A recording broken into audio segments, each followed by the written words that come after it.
काल झालेल्या अवकाळी पावसामुळे रब्बी पिकांसह या ठिकाणी फूल उत्पादक शेतकऱ्यांना देखील मोठा फटका या ठिकाणी बसलेला आहे। आपण जळगाव शहरातील शिरसोली परिसरामधील एका फुलाच्या शेतामध्ये आपण या ठिकाणी आलो आहोत।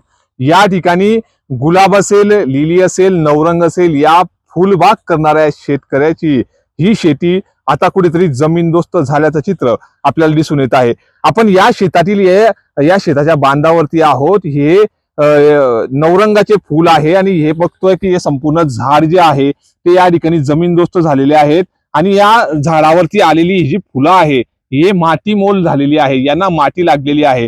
हातातोंडाशी आलेला जो घास होता या मधून कुठेतरी उत्पन्न ऐन लग्न सराईच्या वेळेस हा फूल उत्पादक शेतकरी कुठेतरी कमवणार होता।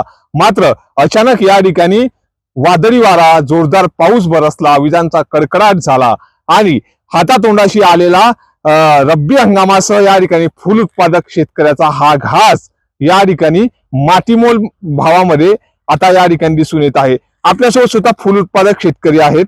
दादा, काय सांगाल?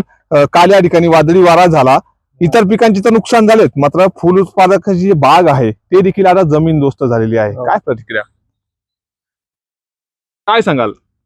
आता हे जो नुकसान झालंय तर झालंच आहे। आता जे व्हायचं ते झालंच। कशामुळे झालंय नेमकं? हे वारा वादळ पावसामुळे कशा काय काय फुले लावलेले तुम्ही? नवरंग आहे, लिली आहे, गुलाब आहे। काय झालंय आता ते झाडांना? आता झाड मुडी पडले ते, आता गेलं कामातून, आता नेटकेच माल चालू झाला पण तो नुकसान झाला। आता किती एकर मध्ये लावलं होतं? 2 एकर। किती उत्पन्न होणार होतं दादा? उत्पन्न तर लय होणार होतं पण मग आता तोंडात घासच गेला, भाव भेटणार नाही, माल विकणार नाही, झाड मुडी पडले तर नुकसानच नुकसान आहे। निश्चितच मावशी, काय सांगाल? तुमच्या शेतामध्ये या ठिकाणी फुलाची बाग लावलेली होती, मात्र आता पाऊस आला आणि कालच्या दिवशी या ठिकाणी संपूर्ण बाग जी आहे ते फुलं खाली पडलेले आहेत। काय प्रतिक्रिया असणार आहे? हे काल पाऊस आला ना, पावसामुळे खाली पडले फुलं, त्याच्यानं खराब झाले। भाव भेटेल का? नाही भेटणार। आता काय करता या फुलांना? आता फेकून देऊ तोडून। निश्चितच या होत्या फुल उत्पादक शेतकऱ्याच्या प्रतिक्रिया की काल झालेल्या या पावसामुळे फुलाची जी बाग आहे ती बाग आता कुठेतरी या ठिकाणी जमीनदोस्त झाल्याचं चित्र आपल्याला या ठिकाणी पाहावयास मिळत आहे।